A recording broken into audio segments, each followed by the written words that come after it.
solo en algunas ocasiones para determinados ejercicios o alguna otra situación, pues les diré que prendan su cámara. De lo contrario, pues no va a ser necesario. Y pues y voy a empezar a las 6:10, 6 de la tarde para las 7:05, así para que ustedes puedan conectarse a la otra clase, también conectarme a la otra sección. En este curso, pues ustedes van a tener los cimientos, las bases para los derechos procesales que llevarán más adelante. Lamentablemente para algunos, ¿verdad? Hay otros que les gustan las clases virtuales, ¿verdad? Se ahorran el estrés de llegar a la universidad, etcétera. Sin embargo, las autoridades manifestaron que probablemente los exámenes sean presenciales, pero probablemente, ¿verdad? Hasta el momento no han tomado ninguna decisión al respecto. Y básicamente en este curso los dos exámenes parciales, el primero de 30, el segundo de 40 y el final de 30, ¿verdad? El final de 30. Como les decía, esta va a ser las bases, los cimientos de los derechos procesales. Hoy hablaremos de las diferentes formas de solución de los conflictos de intereses. Posteriormente, los demás días, seguiremos desarrollando el curso. Ahora, los que les voy a rogar encarecidamente es que me dejen desarrollar la clase y las preguntas al final. Al final, porque a veces uno está bien empatinado dando la clase y lo interrumpen y se pierde uno, ¿verdad? Y volver a reencauzarse es a veces complicado. Entonces, la idea es que me permitan desarrollar la clase y cuando yo termine de exponer, pues les doy la palabra para efectos de que ustedes satisfagan sus dudas, porque la idea es esa, ¿verdad? Que no se queden con ninguna duda. Y pues todas las preguntas son interesantes. No hay preguntas absurdas, no hay preguntas tontas, todas las preguntas son interesantes y ustedes están en un proceso de formación. Entonces, la obligación nuestra como docentes es pues satisfacer esas dudas, ¿verdad? Así también, en el desarrollo de las clases a veces es necesario leer algunos artículos de algunas leyes. Entonces, que ustedes tengan ahí, en el lugar donde estén recibiendo su curso, básicamente estas leyes: el Código Procesal Civil y Mercantil, el Código Civil, la Ley del Organismo Judicial y la Constitución Política de la República. Básicamente, con esos 4 instrumentos jurídicos podemos ir desarrollando la clase. Como les digo, al azar voy a pedir a alguien y por eso tienen que estar conectados, no porque no estén encendidas las cámaras, van a únicamente conectarse y hacer otras cosas, no, porque la idea es discutir los temas, ¿verdad? Discutir los temas, y cuando le pida a alguien favor de que nos apoye con la leída de algún artículo, de algún cuerpo normativo, pues es para que lo discutamos. Para que lo discutamos porque así les queda claro. Porque en una ocasión, dentro de lo que vamos a ver hoy, hablamos de los mandatarios judiciales y de conformidad con la ley del organismo judicial, únicamente pueden ser mandatarios judiciales los abogados en ejercicio y los parientes dentro de los grados de ley. En una ocasión, cuando las clases todavía eran presenciales, como que no les había quedado claro o copió mal la persona, le dieron mal a la respuesta el compañero de adelante o el de atrás, porque en lugar de poner parientes dentro de los grados de ley, pusieron valiente degradado. O sea, escuchó mal, ¿verdad? Estaba copiando y escuchó mal. Y en otra ocasión, aquí también vemos competencia por razón de la cuantía. Y contestaban cuantilla, con doble L, ¿verdad? Entonces esas cositas hay que tener cuidado. En cuanto a la forma de evaluar, este sistema así virtual es un poco complicado y si uno se pone a tratar de elaborar exámenes para que ustedes no saquen buena nota, después el sistema no califica bien y viene el montón de revisiones y paramos locos todos, ¿verdad? Entonces aquí yo lo hago sencillo el examen. Ahí ustedes son los responsables de aprender. Si ustedes aprovechan no solo lo que se les dice acá se les da acá, sino que ustedes pueden retroalimentarse cada día. Porque esta profesión que ustedes están abrazando, que están ya en segundo año, es así. Hay un procesalista uruguayo muy famoso que la mayoría de procesalistas de todo el mundo lo leen, lo utilizan, se llama Eduardo J. Couture. Y este señor tiene varios pensamientos y uno de ellos decía que el derecho se aprende estudiando y se ejerce pensando. Entonces hay que intercalar uno lo que aprende acá y al momento de que le plantean un caso determinado. Si los exámenes fueran presenciales, como les decía, que podrían ser, no es nada seguro, entonces sí se les plantearía algún caso, etcétera, en el examen. Ahora bien, si va a seguir siendo virtual, como les digo, yo no me hago bolas porque al final, si ustedes son honestos, van a hacer bien su examen, y si no son honestos, van a copiar, se van a juntar en grupos, que uno oye todo lo que hacen, ¿verdad? Se reúnen en grupos y agarran un texto y uno responde la 1 y la copian los 5, así, pero como les digo, ya es cuestión de cada quien. Y por eso ahora hay unas notas bárbaras, ¿verdad? Hasta banderados creo que habrían ahorita en estas clases virtuales. Pero como les digo, la forma de evaluar, les pongo una serie de falso verdadero, otra de subrayar y así. Porque si les pongo que tengan que poner alguna palabra, si yo programo el examen solo con mayúsculas y ustedes usan minúsculas, el sistema la pone mala. Y ustedes contestaron bien.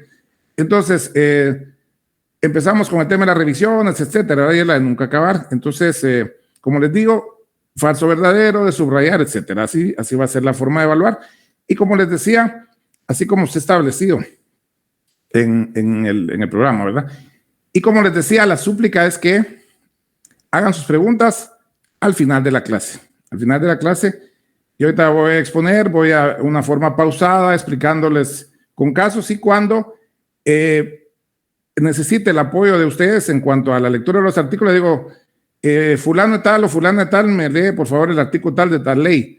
Entonces, para que estemos claros, tienen que tener ahorita a la mano su código civil, que imagino que ya lo compraron porque ya están llevando civil, la ley del organismo judicial y el código procesal civil y mercantil. Esos trabajaríamos hoy.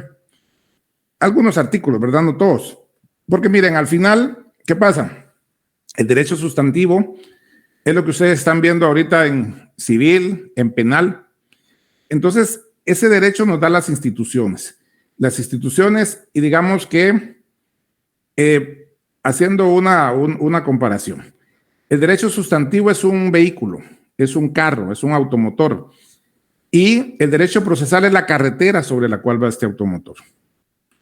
Es decir, el derecho procesal nos va a servir para aplicar el derecho sustantivo a los casos concretos. Por ejemplo, en el libro primero del Código Civil que van a ver ustedes este semestre, habla de varias figuras, de varias instituciones. Habla del matrimonio. Habla del matrimonio y cuáles son las obligaciones y deberes que nacen del matrimonio. Y resulta que hay un matrimonio y ya empieza a tener conflictos y se paran separando. Pero obviamente el varón normalmente es el padre proveedor y tiene la obligación de brindar alimentos, no solo a su esposa, sino a sus hijos menores de edad. Entonces, si él deja de cumplir con esta obligación, ¿qué puede hacer la madre? Pues obviamente plantearle un juicio oral de fijación de pensión alimenticia. Entonces, en el sustantivo encontramos el matrimonio, los deberes y derechos que nacen del mismo y si alguien los incumple.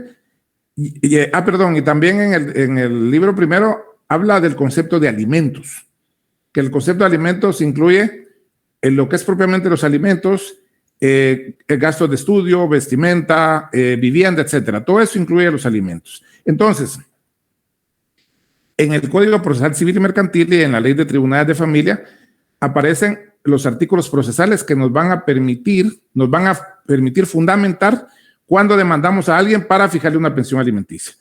Es decir, el del Código Civil ya nos da las instituciones y el procesal civil nos dice cómo hacer uso de esas instituciones. En el caso que les ponía de ejemplo, que un padre irresponsable que no posee una pensión alimenticia, pues la señora se ve obligada a demandarlo. Aparte de las leyes que les mencioné, también tienen que conseguir otras leyes que ahorita ustedes que empiezan en la carrera, afortunadamente empezaron en forma informática. ¿Y por qué les digo afortunadamente? Porque, la mayoría de ustedes pues nacieron con la tecnología, ¿verdad? En cambio, hay algunos a los que nos atropella un poco la tecnología. Pero ahora existen dos decretos del Congreso que hablan de la firma electrónica, la notificación electrónica y el expediente electrónico. Y por esa razón, el organismo judicial está trabajando para constituir lo que es en sí el expediente electrónico. Y para el efecto ya se ha avanzado en algo. Hace algunos años se aprobó la ley de firma electrónica y también de notificaciones electrónicas. Entonces, esa ley de firma electrónica permitió que los presidentes de cámaras del organismo judicial tengan firma electrónica. Y eso ha ayudado mucho a que el trabajo sea más fluido. ¿Por qué les digo esto? Como les mencioné al principio, yo soy el presidente de la Cámara de Amparo y Antejuicios. Esa cámara es la que más trabajo genera porque como no hay ámbito que no sea susceptible del amparo, yo tengo 3 años de ser presidente de la Cámara y en esos 3 años he firmado 70,000 decretos vía electrónica. Imagínense que hubiera sido en forma manual, en forma física, ya no tendría dedos o manos, creo yo. Pero eso es lo de la tecnología, ¿verdad? Y también por las notificaciones electrónicas se ha obligado, porque ahora ya la ley permite constreñir a los abogados que señalen para recibir notificaciones el casillero electrónico. Es decir, todo eso viene a modificar la forma de los actos procesales, que los actos de comunicación, que son las notificaciones, ya no son en la oficina del abogado, sino que puede ser en su casillero electrónico. Y le llega al casillero electrónico y él ahí ve sus notificaciones, para efecto de los plazos, etcétera. Entonces, la idea es que en un futuro, pues, sea todo el expediente electrónico. De momento, como les digo, se ha avanzado en la firma electrónica, se ha avanzado en el despacho electrónico también y en el casillero electrónico para los abogados, especialmente en el ámbito del derecho penal. Puesto que en penal es más rápida la notificación, porque muchas veces hay audiencias y en ese momento que termina la audiencia, quedan notificados los abogados debidamente. Y también se les notifica a veces por medio de WhatsApp en algunos temas, ¿verdad? Pero eso porque, como les digo, en penal se ha avanzado más en eso por el juicio oral propiamente dicho. Pues les decía que también tienen que conseguir esas 2 leyes. Otro día les digo bien el nombre y el número de decreto para que se les sea más fácil. Se los prometo para el viernes. Y también hay reformas al Código Procesal Civil y Mercantil y a la Ley de Tribunales de Familia. ¿Por qué razón? Porque se modificó la cuantía, de ínfima cuantía, etcétera, en materia de derecho de familia. Entonces ahora los juzgados de paz ya se van a constituir juzgados de paz propiamente de familia, porque ahorita hay mixtos que llevan familia, llevan penal, civil, etcétera, de familia, y también los juzgados de familia de primera instancia. Así también, cuando veamos eso de los juzgados, ahora existen los juzgados pluripersonales, es decir, como sale muy oneroso, muy caro constituir un nuevo juzgado, lo que se ha hecho en un juzgado ya constituido, se ha nombrado un juez más y un oficial más. Entonces ya hay 2 jueces, ¿verdad? Entonces ya se saca el doble del trabajo que se sacaba con anterioridad. Bueno, dicho lo anterior, entonces vamos a iniciar con la primera unidad que se denomina diferentes formas de solución de los conflictos de interés. Entonces, si quieren, pueden apagar su cámara, yo lo haré igual, solo seguiré hablando.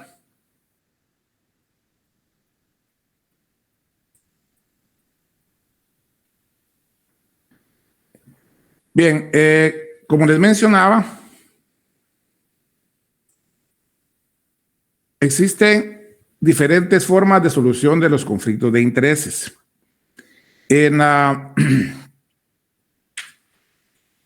A través de la historia de la humanidad, siempre han existido conflictos de intereses, es decir, siempre ha habido conflicto entre las personas. Nunca ha habido una paz total, ¿verdad? Siempre hay conflictos por diferentes razones, ¿verdad? Pero el hombre pues ha tratado de dar solución a esos conflictos para que haya una paz, una tranquilidad en la sociedad. Sin embargo, antes de que llegáramos a la creación del proceso como tal, se recurría al uso de la fuerza. Es decir, reinaba lo que se conocía como la ley del más fuerte. Y es con el surgimiento del Estado y consecuentemente del derecho que este último, es decir, el derecho, crea el proceso que va a constituir la forma normal y civilizada de resolver este tipo de conflictos. ¿Y por qué? puesto que le otorga al Estado, en su aplicación, un notable avance o conquista civilizadora.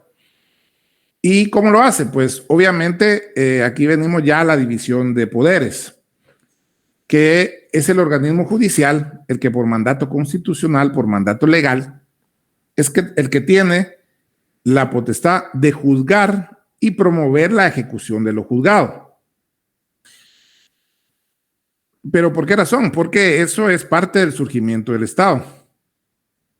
Y por ello se dice que para entender la solución, la importancia del proceso en la solución de dichos conflictos, es necesario indicar los diferentes modos o formas en que se han venido solventando los mismos a través del tiempo. Y dentro de ellos tenemos inicialmente la denominada autodefensa. Para entender la autodefensa nos tenemos que regresar hacia la comunidad primitiva, que fue el primer estadio de la humanidad. Y en la comunidad primitiva, la forma de resolver los conflictos de intereses fue la denominada o llamada venganza privada.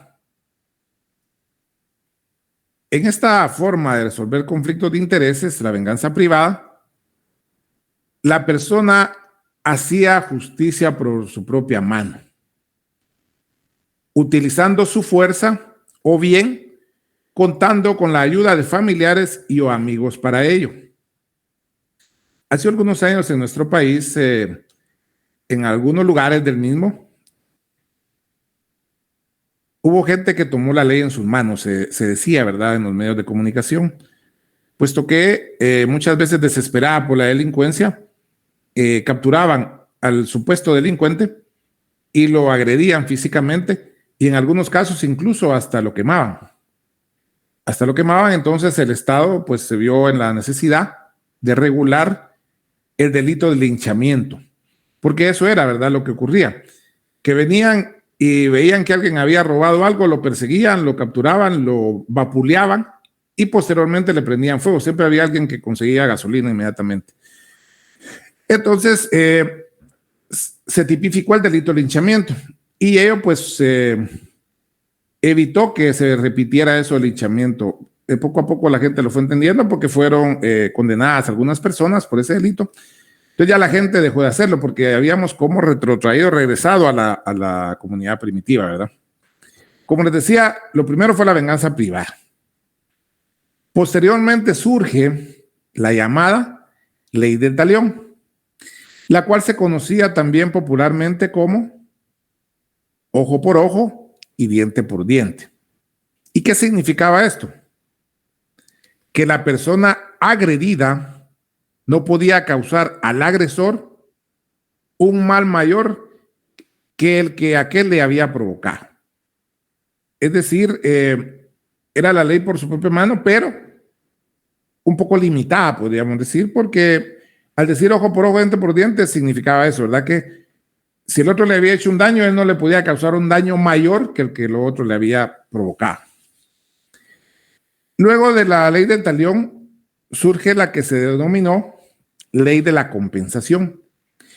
Y esta se origina del derecho germánico, en el cual los afectados, ya fuera persona individual o una familia, fijaba al agresor una tarifa de conformidad con el delito que aquel hubiera cometido, siendo el infractor responsable de efectuar el pago en dinero para resarcir de alguna forma el daño causado. Y por ello, en el Código Civil, en el derecho de obligaciones aparece esa figura de la compensación. Pero ya en cuanto al tema civil, ¿verdad? Que es una forma de extinguir las obligaciones. Pues en cuanto a la autodefensa, está investida de ciertas características. La primera de ellas es la denominada parcialidad. ¿Y por qué es una característica la parcialidad? Porque esta es ejercitada por la parte afectada o lesionada en el acto. Por eso es parcial, porque imparcial sería, por ejemplo, un juez es imparcial porque él no está ni a favor de ninguna de las partes. En cambio, la parcial va sesgada. Y en el caso de la autodefensa, pues va sesgada porque quien la ejerce es quien fue afectado o lesionado en el acto. La segunda característica de la parcialidad es egoísta. ¿Y qué significa que es egoísta? La persona afectada o lesionada no está en disposición de ceder o menoscabar sus intereses. Es decir, no acepta nada, ¿verdad? Él quiere lo que él cree que le corresponde. La tercera característica de la autodefensa es que es instintiva. La persona afectada o lesionada ejerce la venganza por instinto. No piensa, no tiene conciencia de lo que está haciendo. Muchas veces se ciega por el deseo de venganza y por eso actúa instintivamente. No razona, no piensa, ¿verdad? La cuarta característica de la autodefensa se denomina irracional. Al efectuar su venganza, la persona afectada o lesionada no razona, inclusive utiliza la violencia. Y la última característica se denomina pre- y extraprocesal. El ejercicio de esta no se encuentra establecido o configurado en algún procedimiento previamente establecido. Es decir, no está regulado en la ley, ¿verdad? Luego tenemos que la autodefensa también tiene clases de autodefensa. Dentro de ellas tenemos la primera que se denomina prohibida. ¿Y por qué es prohibida? Porque la autodefensa constituye el prototipo de la venganza de sangre o venganza privada, la que era aplicada en la comunidad primitiva. Y obviamente es sancionada por el derecho. Por ello fue que se tipificó el delito de linchamiento y es sancionado, perdón.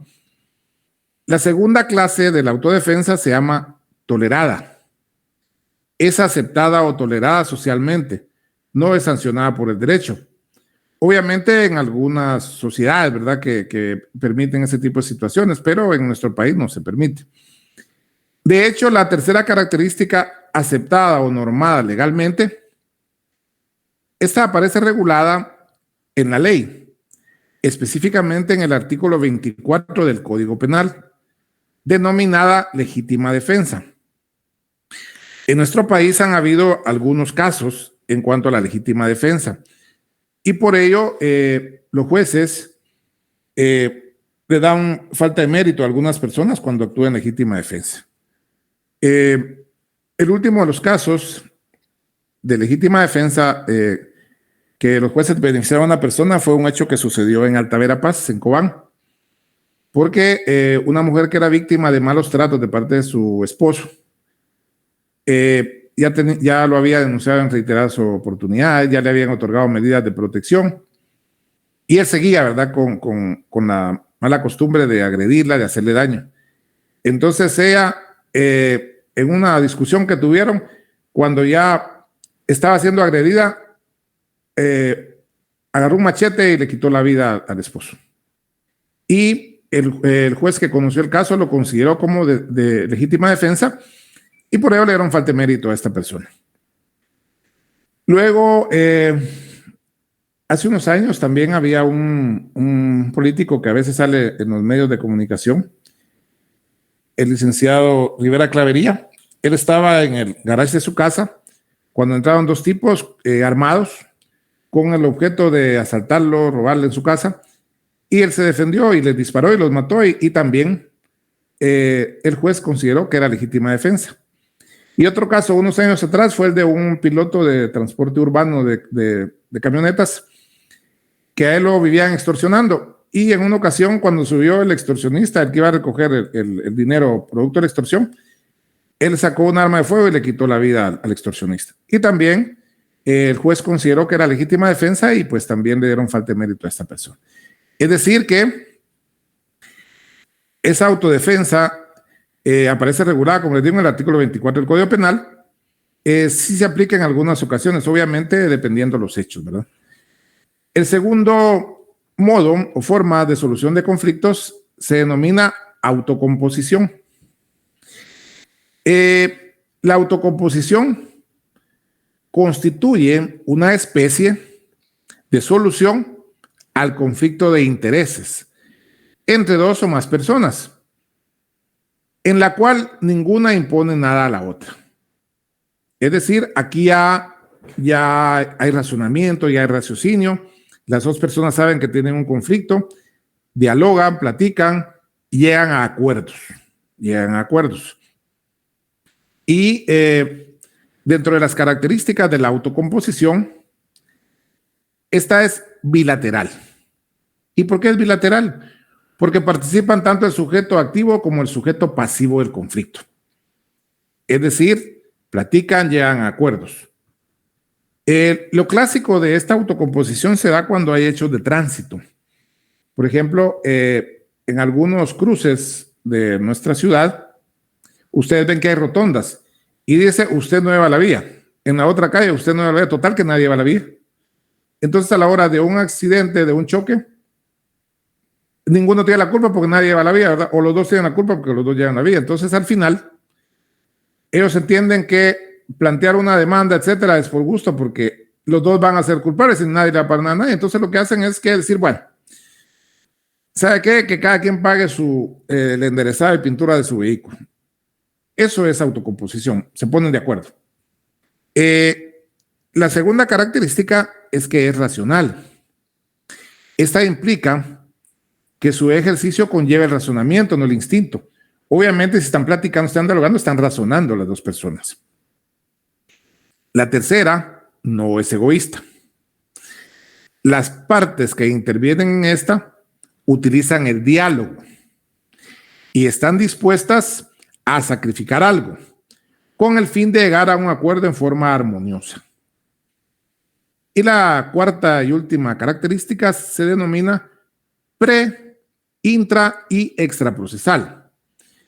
Y ello implica que se puede llegar a la solución de un conflicto antes de que el mismo se plantee, ¿verdad? Es decir, surgió el problema, entonces lo arreglamos, así como lo del choque de vehículos que decía. Esa sería pre. Ahora, si no nos ponemos de acuerdo, pues ya alguien plantea daños y perjuicios contra el otro, entonces ya pasa al conocimiento de un órgano jurisdiccional. Entonces ya ahí está lo intra. Es decir, ya se hizo actuar al órgano jurisdiccional y se traba la litis. Pero ven que el asunto no avanza en el órgano jurisdiccional y entonces arreglan fuera del juzgado y van y presentan algún desistimiento, alguna renuncia, etc. Entonces, eso implica lo pre, intra, extraprocesal, que tenemos el choque, el accidente, pero para que no haya conflicto y no llevarlo a un órgano jurisdiccional, lo arreglamos antes de. Si no lo arreglamos dentro del órgano jurisdiccional, ahí nos ponemos de acuerdo, negociamos, o si no, pues esperar la resolución que dicte el órgano jurisdiccional, a ver a quién favorece para que le pague al otro. Pero, como les digo, no avanzó el asunto en el órgano jurisdiccional, entonces mejor platicamos otra vez y extraprocesal, ¿verdad? Fuera del proceso, si mira, ya no caminó eso y estamos perdiendo tiempo, estamos gastando en abogados, mejor cada quien que repare su vehículo. Y también en este tipo de solución de conflictos, la autocomposición, hay clases. La primera de ellas se denomina desistimiento, con I, desistimiento. Mediante esta institución, la parte actora o demandante, creyente o sujeto activo, sacrifica sus intereses personales y beneficia al demandado o sujeto pasivo. Lo regula el artículo 581 del Código Procesal Civil y Mercantil, el cual indica formas de desistimiento. El desistimiento puede ser total o parcial. El desistimiento total es del proceso o de un recurso que afecta la esencia o fondo del asunto. En tanto que el desistimiento parcial es solamente de un recurso, de un incidente, de una excepción. Es 581 del Código Procesal Civil y Mercantil, el artículo. Pues les decía que el parcial solamente puede ser de un recurso, incidente o excepción sobre puntos que no dan fin al proceso y sobre una prueba propuesta. Ahora le explico. Desistimiento total. Siempre volvamos al ejemplo del accidente, ¿verdad? El choque. Vengo yo y demando a la otra persona. Demando a la otra persona y la otra persona me dice, mire, realmente yo fui el imprudente, pero yo le ofrezco arreglarle su carro, pero vamos a un taller de mi confianza. Un mecánico, él me hace mejor precio, etc. O simplemente no le resuelve nada. Entonces se cansó, mejor desiste. Mejor desiste y dice, bueno, desisto de la demanda entablada en contra de fulano y tal. Eso es en cuanto al total. En tanto que cuando es parcial, no estamos renunciando a lo más importante del tema, a lo más importante del conflicto, sino únicamente a algunas cuestiones propiamente de forma. ¿Por qué? Porque resulta que, digamos que la otra persona planteó algo. Yo lo demando y él plantea algo. Entonces vengo yo y en contra de lo que él planteó, planteo un recurso. Un recurso que son medios de impugnación en contra de lo que resolvió el juez, de lo que él pidió. Digamos, él pide tal cosa y el juez dicta su resolución. Y en contra de esa resolución vengo yo y planteo un recurso. Pero al final veo yo que lo que está pasando es que no resuelven el recurso y eso está retardando que el juicio camine, que el juicio avance. Entonces vengo yo y digo, bueno, voy a desistir de ese recurso. Y entonces ya no se va a tramitar el mismo, sino continúa el proceso en el punto que iba antes de que nosotros planteáramos el recurso. Incidente. Dentro de todo juicio hay cuestiones accesorias que se van a tramitar en la vía de los incidentes, lo cual aparece regulado en los artículos 135 al 140 de la ley del organismo judicial. Pues resulta que hay incidentes que no interrumpen el avance de la pieza principal, que va en una pieza separada, así se le llama al expediente donde va un proceso. Hay una pieza principal y una pieza separada, que es donde va un incidente. Pero hay incidentes que sí van inmersos dentro de la pieza principal. Y volvemos al tema de recurso. Resulta que ese incidente al final no va a ayudar en nada en el juicio. Entonces, vengo yo y desisto de ese incidente.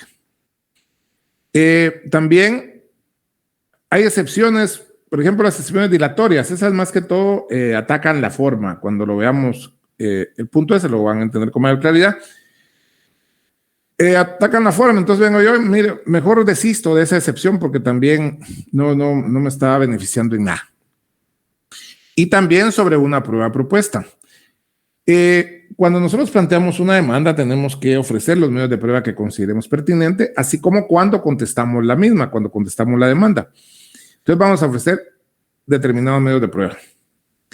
Pero dentro de los medios de prueba que ofrecimos, resulta que hay uno que al final no va a servir para nada, va a ser un medio de prueba incluso inidóneo para lo que queremos. Por ejemplo, en el tema de un juicio oral de fijación de pensión alimenticia. ¿Qué es lo que hay que probar ahí? Primero hay que probar el vínculo que nos une con la otra persona, que puede ser matrimonio, que puede ser unión de hecho, o bien puede ser una unión de hecho, pero no está declarada. Pero sí hay hijos en común, entonces, aunque no estén casados, pero con los atestados del RENAP, es decir, las certificaciones de las partidas de nacimiento de los menores, pues vamos a acreditar la calidad de hijos. Pero, por ejemplo, en ese juicio oral de fijación de pensión alimenticia, un medio de prueba inidóneo sería un reconocimiento judicial de algo, ¿vale? No tendría sentido, porque están las pruebas de los atestados. Es decir, que el padre reconoció como sus hijos a las personas que están reclamando de él pensión alimenticia. entonces vamos a desistir de esa prueba de reconocimiento judicial porque no va a servir de nada. Por ello, toda solicitud de desistimiento la debemos formular especificando concretamente su contenido. El desistimiento puede hacerse cualquiera sea el estado del proceso. Entonces, ahí hay que leer los artículos 582 al 587. Vamos a ver si don Edson Ramírez nos ayuda leyendo el 582.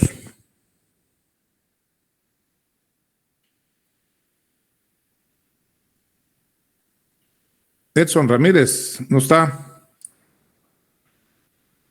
Ale Penagos.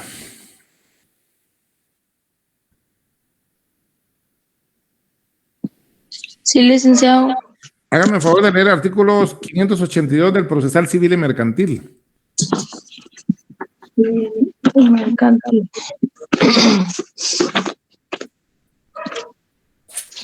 Deme un segundo.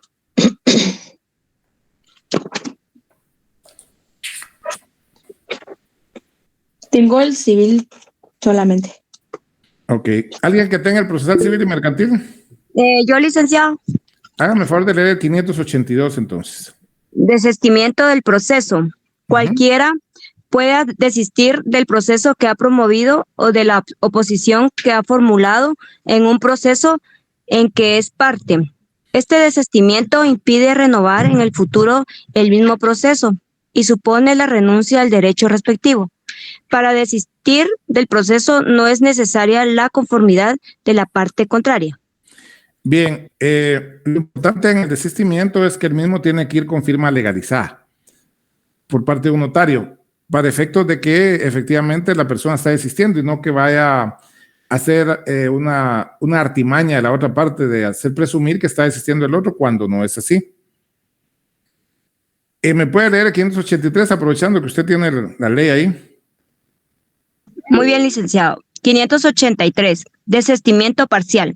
El desistimiento de un recurso, excepción o incidente deja firme la resolución recurrida y sin efecto la excepción o incidente. Para el desistimiento parcial no es necesaria la conformidad de la parte contraria. Exacto. En este caso, sí, Alexandra creo que levantó la mano.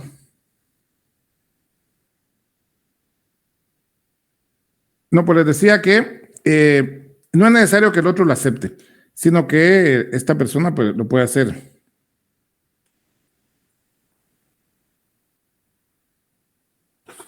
Luego, el 584, por favor, otra persona que colabore. Yo, licenciado. Sí, dígame.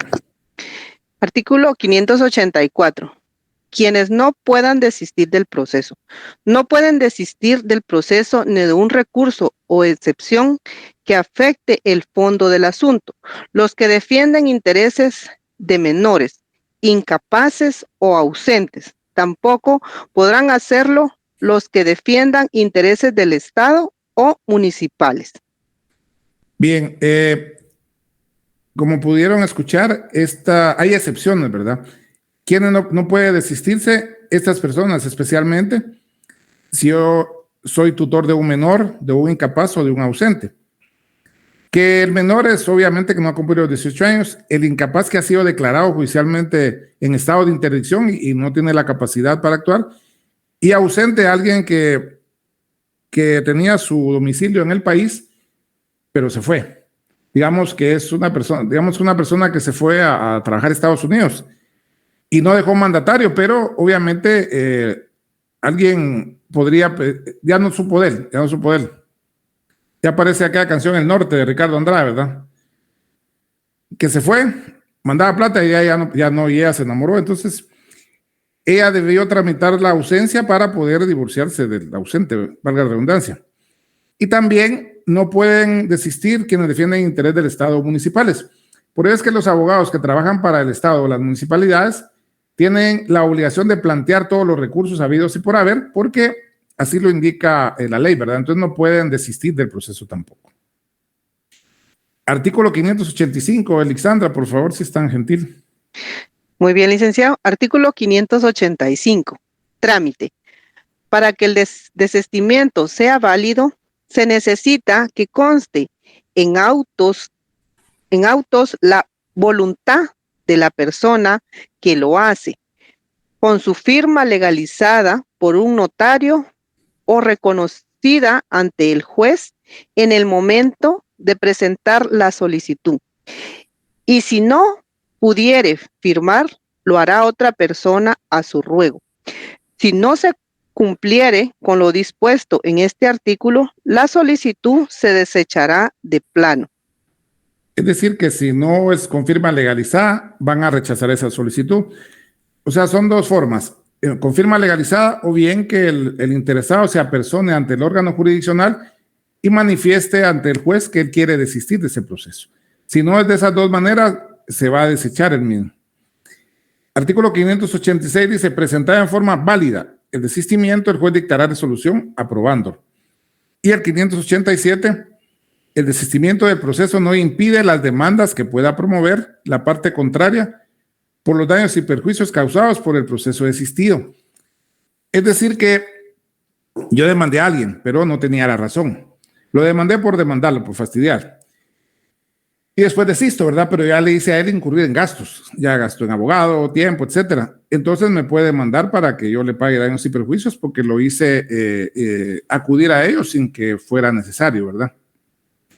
Bien, la otra clase de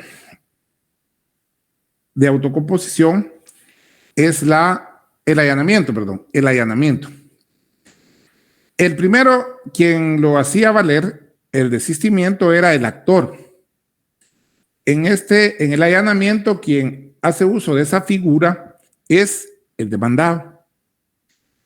A diferencia del anterior, esta constituye la actitud que asume el sujeto pasivo o demandado, mediante la cual acepta todo o parte de las pretensiones del sujeto activo o demandante, encontrándose regulado en el artículo 115 del Código Procesal Civil y Mercantil, el cual indica, si el demandado se allanare a la demanda, el juez, previa ratificación, fallará sin más trámite.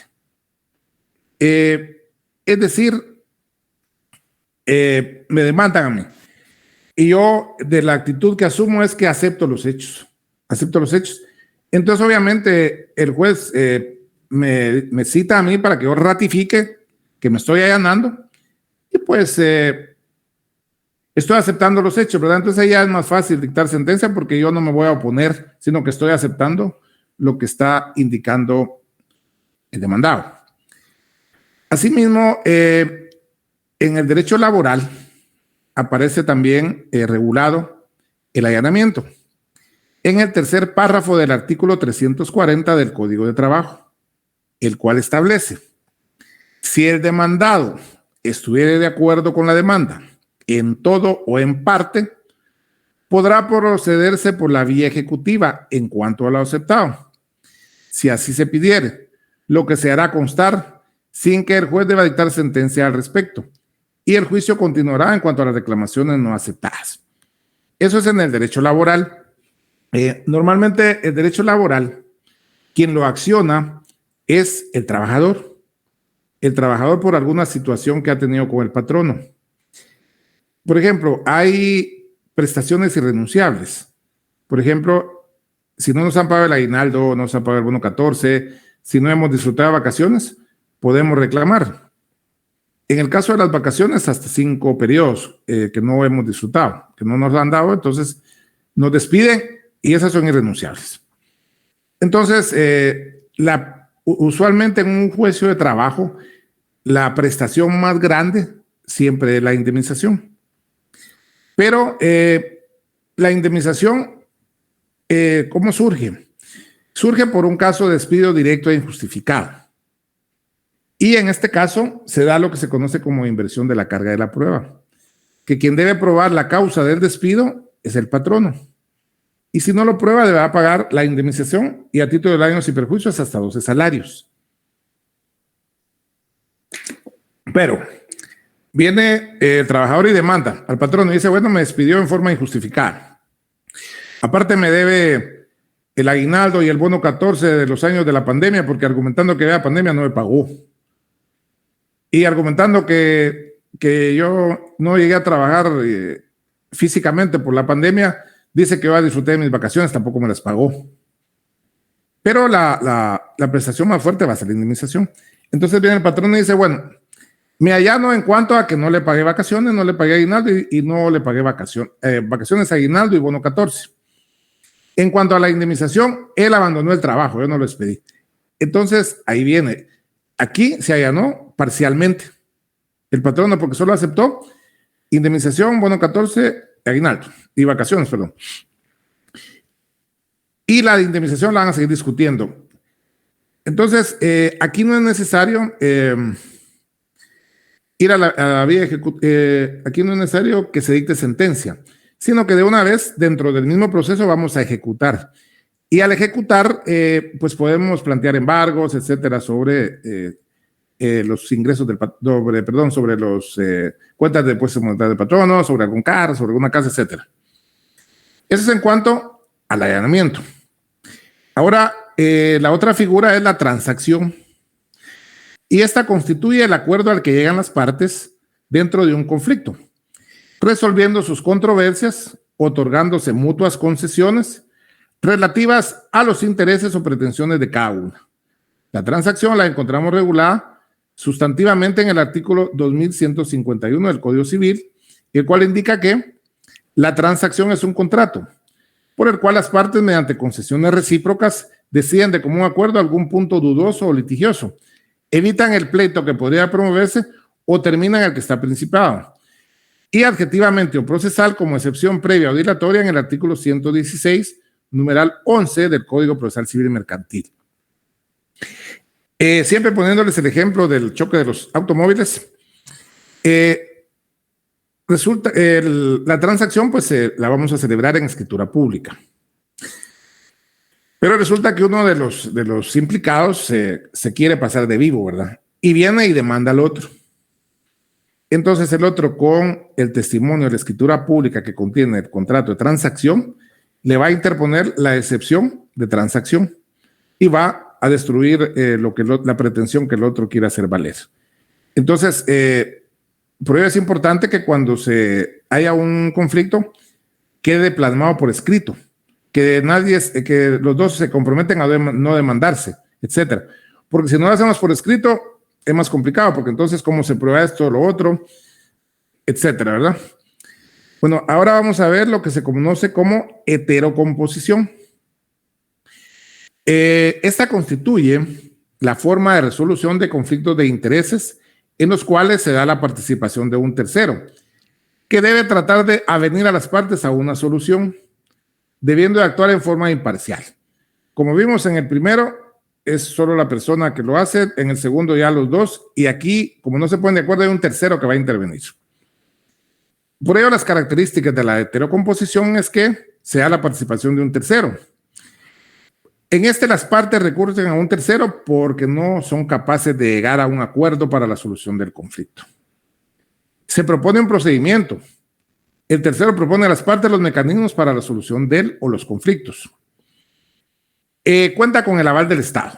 Es decir, el Estado avala dicho procedimiento, pues evita que la solución del conflicto sea mediante el uso de la fuerza.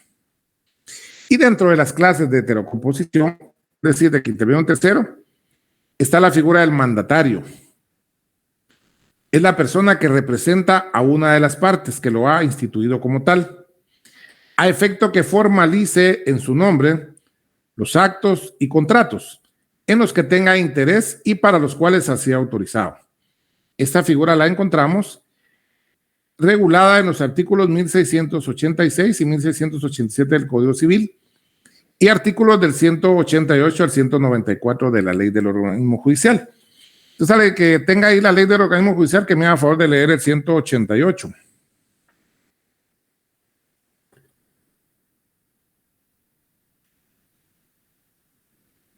¿Qué número dijo, licenciado? Disculpe. 188 de la LOJ. 180. Muy bien.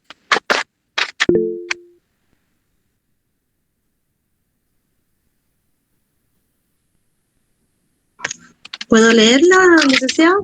Sí, por favor. Ok. Mandatarios judiciales. Artículo 188, mandatarios judiciales. Las personas hábiles para gestionar ante los tribunales que por cualquier razón no quieran o no puedan hacerlo personalmente, o las personas jurídicas que no quieran concurrir por medio de sus presidentes, gerentes o directores, pueden comparecer por medio de mandatarios judiciales a cualquier acto siempre que tengan conocimiento de los hechos objeto del proceso. En caso de las sociedades constituidas en el extranjero, sus representantes que tengan facultades judiciales deberán sustituirlas en un abogado para comparecer a juicio si no tiene esa profesión. Bien, como pudieron escuchar, aquí habla específicamente de los mandatarios judiciales. Es decir, que hay personas que tienen las capacidades y las habilidades, pero no quieren acudir a los órganos jurisdiccionales, sino otorgan un mandato. Pero en el caso de las personas físicas, lo pueden hacer a favor de un abogado o bien a favor de un pariente dentro de los grados de ley. En tanto que otro tipo de mandatos sí se puede hacer a cualquier persona, ¿verdad? Por ejemplo, si alguien va a contraer matrimonio y ya tienen señalada la fecha y todo, y alguno de los contrayentes pues tiene que salir del país por alguna urgencia, puede nombrar un mandatario para que se comparezca a celebrar el matrimonio en nombre de él, ¿verdad? Y obviamente le da las facultades inherentes al tema. Y también cuando se da lo contrario, es decir, se plantea el divorcio, también puede ser por medio de mandatarios, porque después de que era luna de miel, ahora es luna de hiel, ya ni se quieren ver, ¿verdad? Entonces, cada quien nombra a su respectivo mandatario. Ahora el 189, por favor. Voy a leer. Sí, por favor. Artículo 189.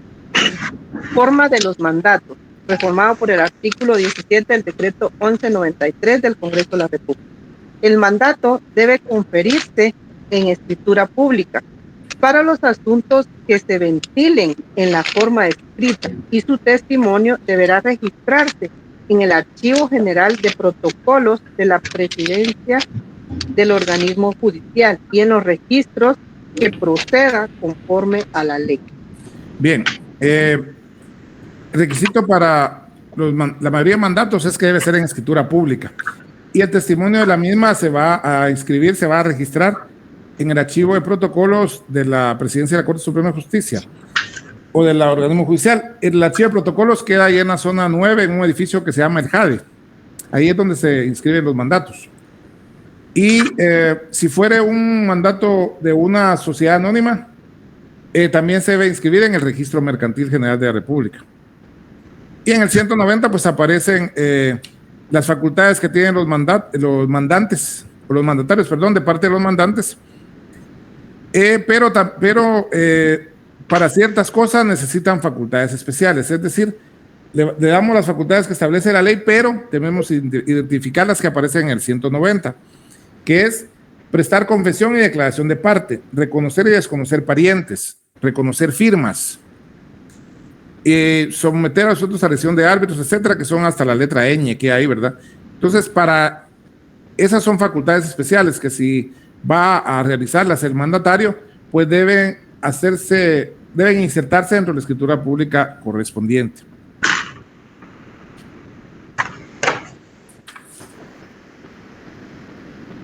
Bien,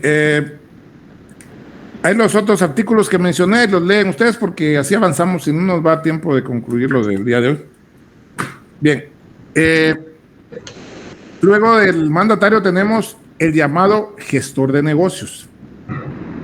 El gestor de negocios es la persona que contrata en nombre ajeno, pero sus actos deben ser ratificados por la persona en nombre de quien actúa. Dicha figura aparece regulada en el Código Civil, Decreto Ley 106, artículos del 1605 al 1615, estableciendo el primero de dichos artículos: el que sin convenio se encarga voluntariamente los negocios de otro, está obligado a dirigirlos y manejarlos útilmente y en provecho del dueño. Cesará la gestión desde el momento que el interesado a quien lo represente se apersone en el negocio.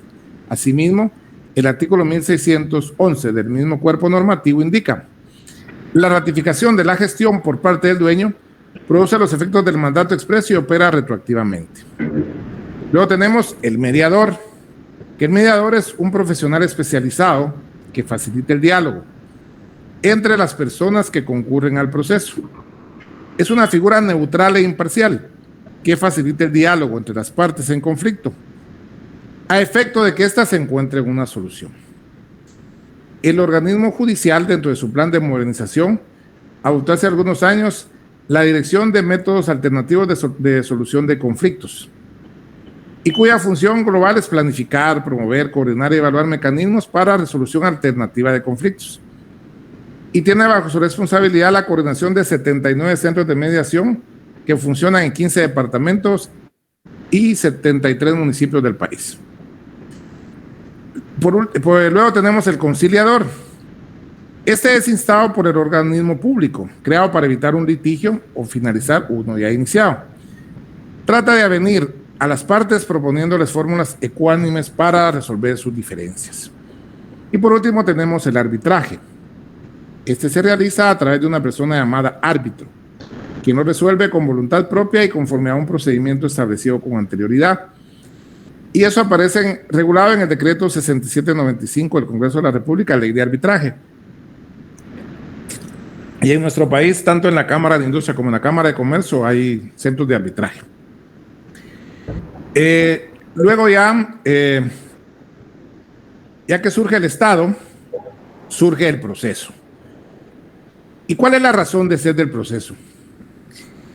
El Estado creó el proceso para suprimir la autodefensa y prohibir la justicia por propia mano, constituyendo el proceso la manera o forma de solucionar los conflictos de intereses con la intervención del Estado y de su función jurisdiccional.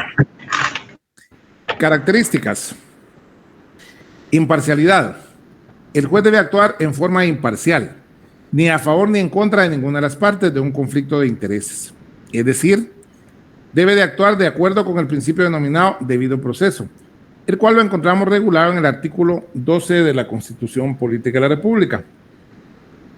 Dicho artículo dice lo siguiente. A ver. Derecho de defensa. La defensa de la persona y sus derechos son inviolables. Nadie podrá ser condenado ni privado de sus derechos sin haber sido citado, oído y vencido en juicio, en proceso legal ante juez o tribunal competente y preestablecido.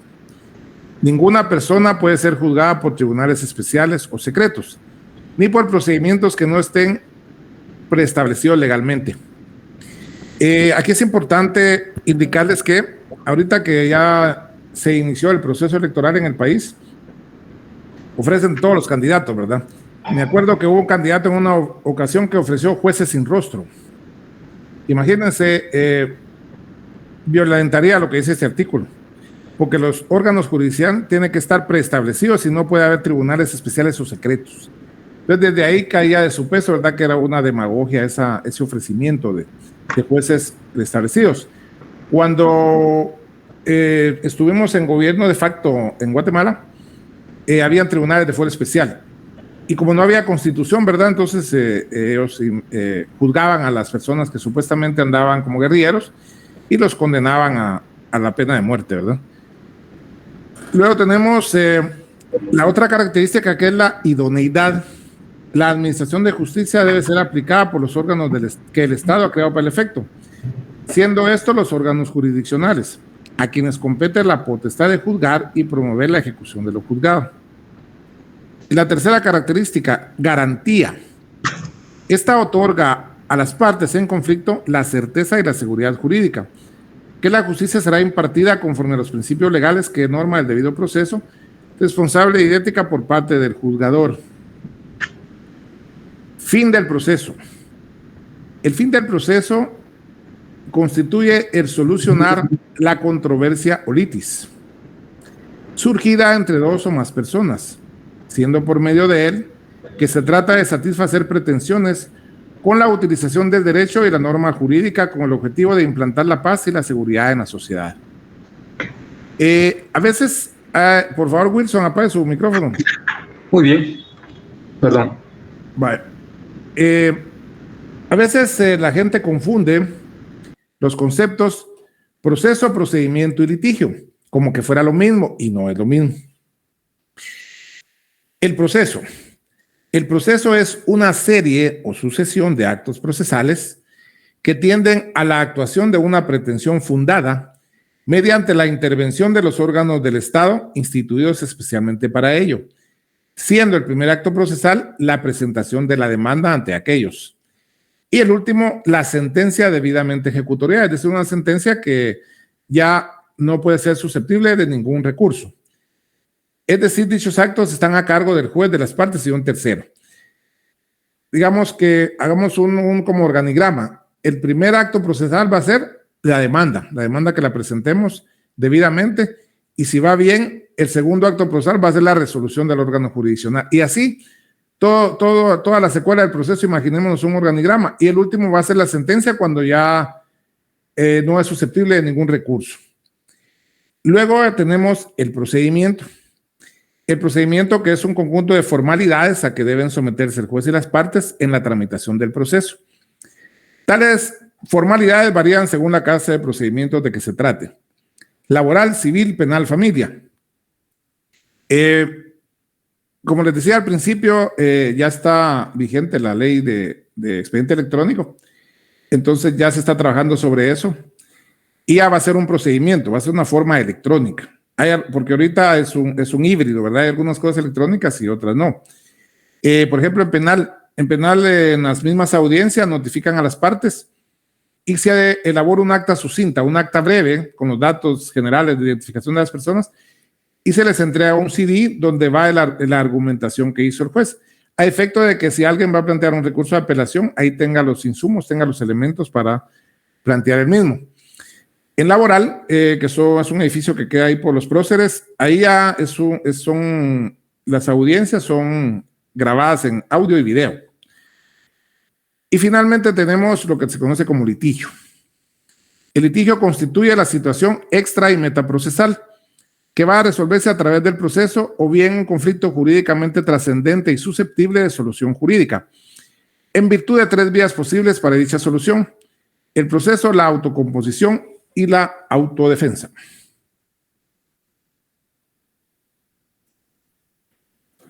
Bien, entonces eso sería la primera unidad del programa. Si tienen alguna duda, algún comentario, pues lo pueden hacer en este momento.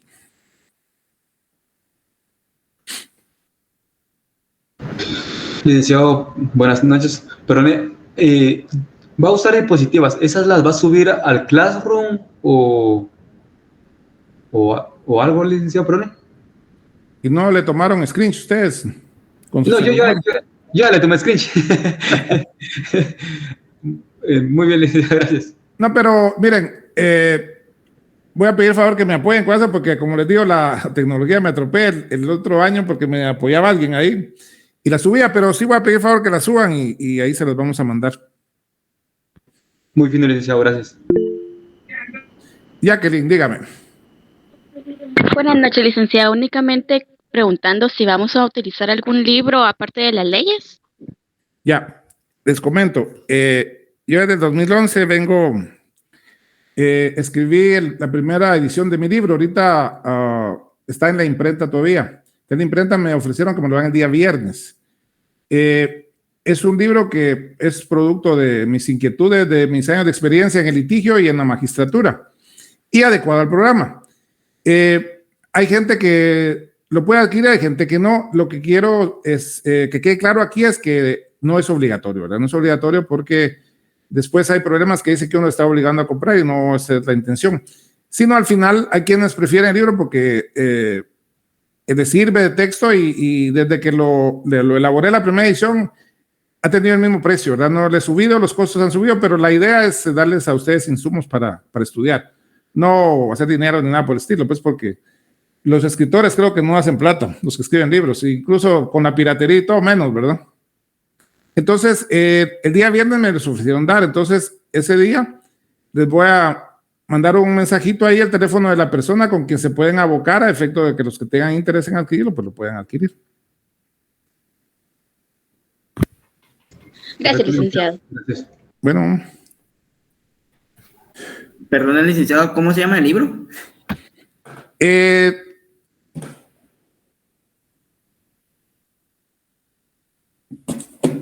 Teoría general del proceso de introducción.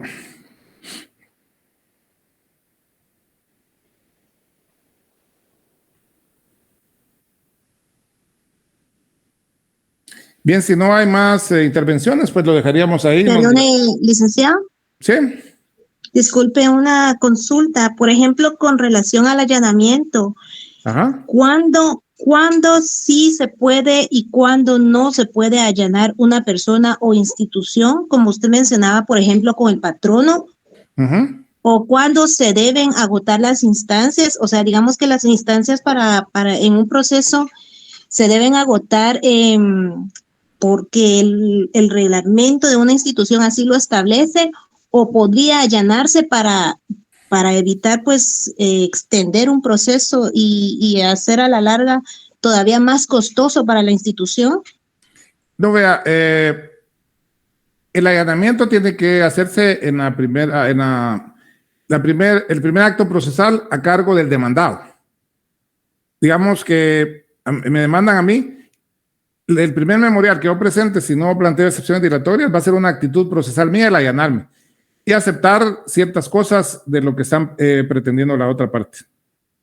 Y es, como le digo, en lugar de contestar la demanda, mejor me allano. Que eso cuando veamos las actitudes del demandado, ahí está más claro el allanamiento. Pero sí tiene que ser en esa oportunidad. Y como le decía, el patrono dice, bueno, como esas son irrenunciables, mejor me allano, que sí le debo el aguinaldo, las vacaciones, etcétera. Pero la indemnización no, porque como les decía, esa siempre es la prestación más alta, más grande. Entonces, el patrono normalmente no la quiere pagar, ¿no? Aunque a la larga, con los años, pues termine pagando mucho más que si se hubiera allanado al inicio. Aunque el allanamiento, como es una figura de carácter general, no, en el caso del patrono sí va, pero también a veces el patrono no se allana, sino lo que hace es entorpecer la demanda a efecto de desesperar al trabajador. Esa es la actitud o lo que plantean primero es un conflicto de competencia o duda de competencia, y ahí no existe duda de competencia. ¿Y esto se podría calificar como, por ejemplo, algo perjudicial para el Estado si en caso fuera una institución del Estado? No es que ya no, pues no se pueden allanar. Acuérdense que cuando leímos eso, hay quienes no se pueden allanar. Ni desistir, porque son dos cosas también. Ok, muchas gracias, licenciado. Bueno.